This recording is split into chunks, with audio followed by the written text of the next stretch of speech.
If there's one piece of advice I would like to give other gay men, it's this. Don't wait to tell someone that you love them, because by the time you're getting around to doing it, they will have moved on to someone else. This has happened to me recently. There was a guy that I was really interested in seeing, and for a very long time, in fact months, I'd been trying to pluck up the courage to tell him how I felt. And in the end, he went off going with someone else, and it really crushed me and it hurt me in a lot of many ways.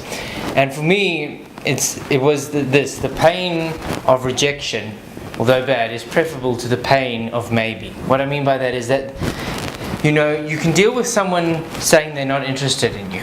But it's another thing entirely to have a situation where you're thinking of what could have been had I said something. Maybe if I'd done this, maybe if I'd done that, maybe if I'd said this, maybe when we were together he was liking me or something. That will hurt far worse than any rejection could. And yeah, I think that's a really big learning experience for me. And I think also the thing is, we fear rejection and we think it's always going to be terrible. We tend to personalize it and think if someone rejects us, that means there's something inherently wrong with us. And that's often simply not the case. It's just that you're just not a good fit with that person. It doesn't mean that there's something wrong with you.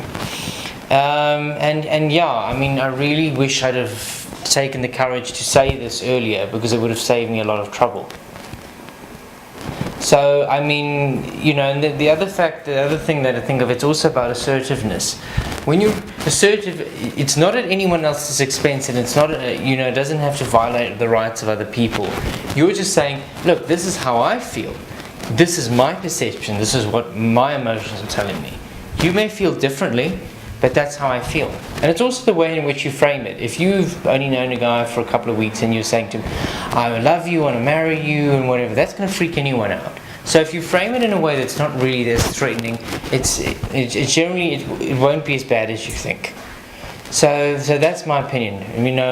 I eventually did get around to telling him after he'd gone off with this other guy, and he said, that's very sweet, and I'm obviously in a relationship now, whatever, but, maybe it could work out, maybe it won't. I have to move on at this point. There's no point in keeping the door open. But yeah, that's the one thing I want to teach people. I basically marched into this, and I deceived myself into thinking that I didn't really like this guy and keep trying to make up excuses. But really, and I thought that I could handle this, that it would be fine. It wasn't. It really hurt me a lot, and even to this day, even up to this time I'm making this video, it still hurts a lot. So that's what I want to say. If you have any comments or suggestions, you can put them in the comment section below. Otherwise, you can subscribe. And again, thank you for watching this video.